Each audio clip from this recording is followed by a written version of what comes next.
नमस्कार दोस्तों, मैं सिद्धार्थ स्वागत करता हूं आपका अपने YouTube चैनल डायनेमिक एजुकेशन में। और आज हम बात करने वाले हैं नेशनल एजुकेशन पॉलिसी यानी नई शिक्षा नीति 2020 की, जो जारी की गई है लगभग 34 सालों बाद।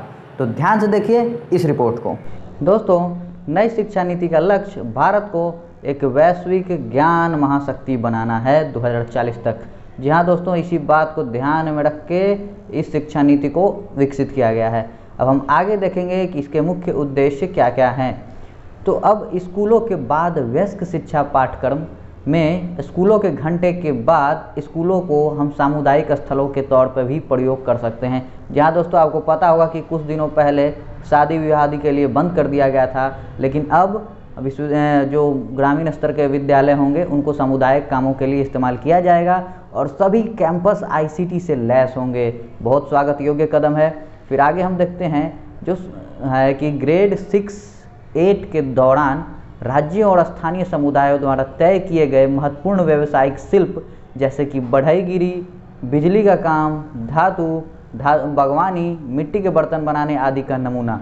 यानी कि दोस्तों अब बच्चे क्लास 6 और 8 से ही वोकेशनल एजुकेशन की ट्रेनिंग लेंगे। जिस पारिवारिक बैकग्राउंड से आते हैं या जिन्हें उस क्षेत्र में इंटरेस्ट है वो उसी काम को कर सकेंगे। तो दोस्तों अब भारत में एक HECI बनाने की बात की गई है, यानी संपूर्ण उच्च शिक्षा के लिए सामान्य नियामक, यानी higher education commission of India. यानी अब जो भी बॉडीज़ हैं सब इसके अंतर्गत काम करेंगी, लेकिन ये भी देखना होगा कि क्या इतने सारे विश्वविद्यालयों और इतने छात्र छात्राओं को एक बॉडी रेगुलेट कर पाएगी। मेडिकल और कानूनी शिक्षा को इससे अलग किया गया है, यानी जैसे कि जानते हैं कि bar council of India law के चीज़ों को देखती है, उसको छोड़कर बाकी सभी के लिए एक छतरीनुमा बनाने का जो विचार है वो काम HECI करेगी। आगे देखें तो विकलांग बच्चों के लिए विभिन्न नए प्रावधान किए गए हैं। प्रशिक्षण संसाधन केंद्र, आवास, सहायक उपकरण आदि की व्यवस्था की जाएगी विकलांग बच्चों के सहायता के लिए। फिर हम आगे बढ़ें तो दोस्तों देखें कि मुफ्त स्कूल के बुनियादी ढांचे का उपयोग समाज चेतना केंद्रों के रूप में किया जा सकता है।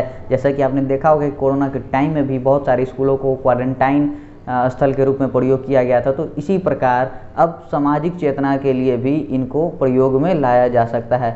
और एक महत्वपूर्ण बात सामने आई है कि बजट को बढ़ा के 6% कर दिया गया है। यानी जो हमारा बजट था एजुकेशन पे पहले 1.7 था, उसे बढ़ाकर अब 6% कर दिया गया है, जो सबसे ज़्यादा अच्छी बात है।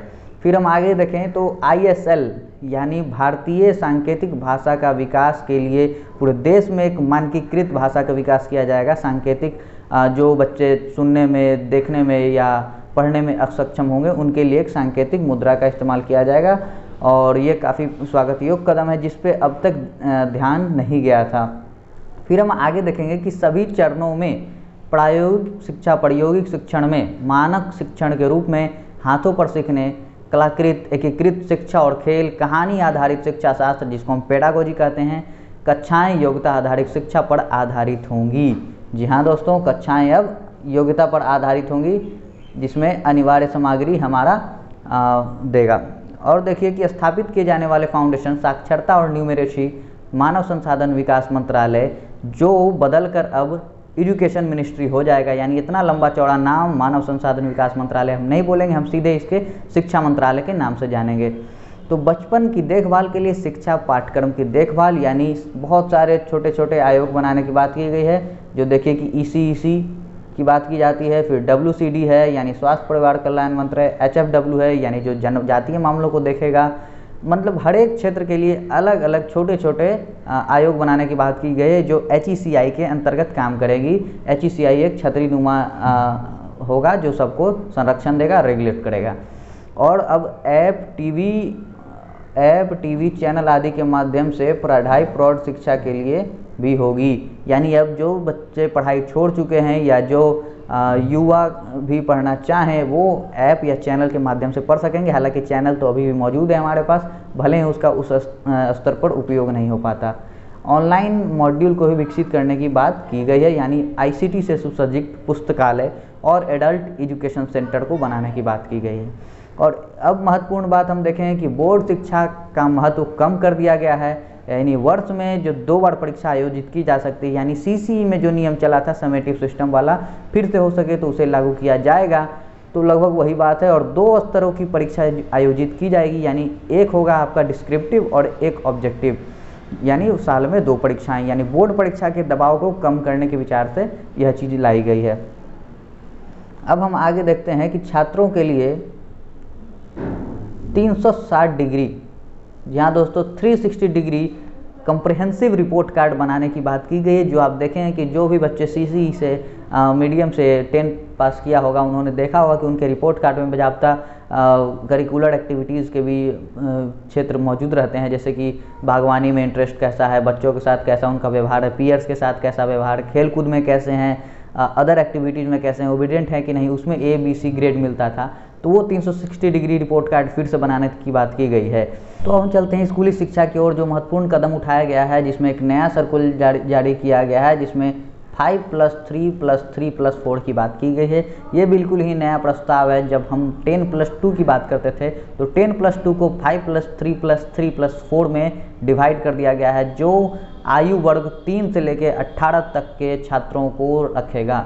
यानी जो पहला स्टेज होगा प्री प्राइमरी जिसको हम कहेंगे, जिसमें नर्सरी, LKG, UKG, जिसमें बच्चे प्ले स्कूल या किंडरगार्टन में पढ़ते हैं, वो फाउंडेशन स्टेज होगा, वो 1-2 तक आएगा। जी हाँ दोस्तों, ये स्टेज नर्सरी, LKG, UKG यानी पहले 3 साल और 1-2 ये आएंगे फाउंडेशन स्टेज में, जिसमें 1 के बाद से ही, यानी बच्चा क्लास 3 के बाद से ही स्कूल जाए, ऐसी कोशिश होगी, ऐसा होना भी चाहिए। आगे हम देखते हैं कि 5 की बात आप समझ गए होंगे, नर्सरी, LKG, UKG यानी जो प्री प्राइमरी स्टेज है, और 1-2 ये सभी 5 में आएंगे। अब बात करते हैं कि ये 3 क्या है, तो जो 3 है वो लेटर प्राइमरी यानी 3, 4, 5 है।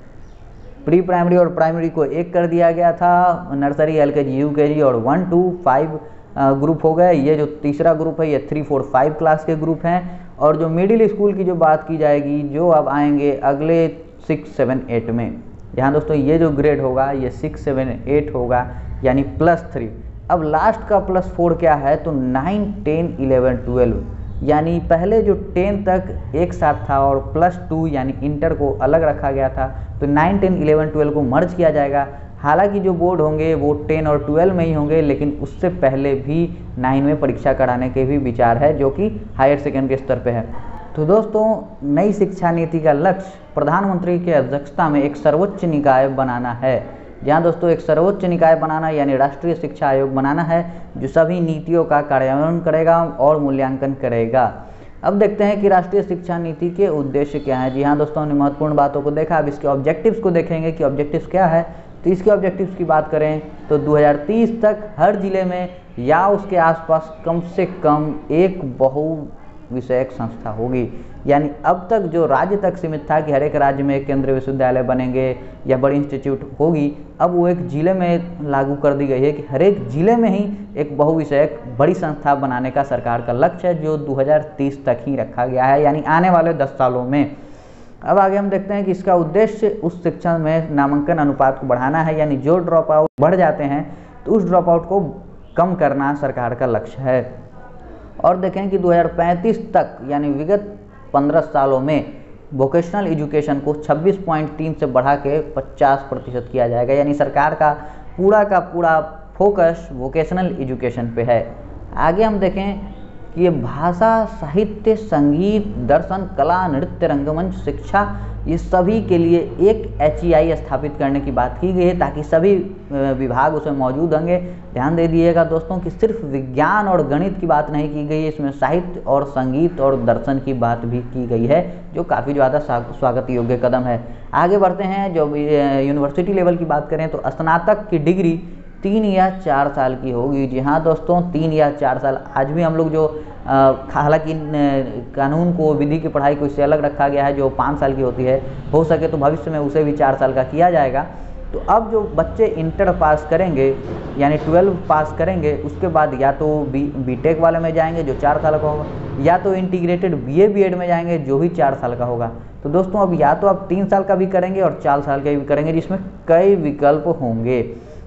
तो अब आगे देखते हैं कि SC, ST, OBC और N से संबंधित छात्रों की योग्यता को प्रोत्साहित करने का प्रयास किया जाएगा। और आप देखिएगा कि एक पोर्टल बनाने की बात की गई है, SC, ST, OBC related scholarship के लिए एक पोर्टल बनाने की बात नई शिक्षा नीति में की गई है।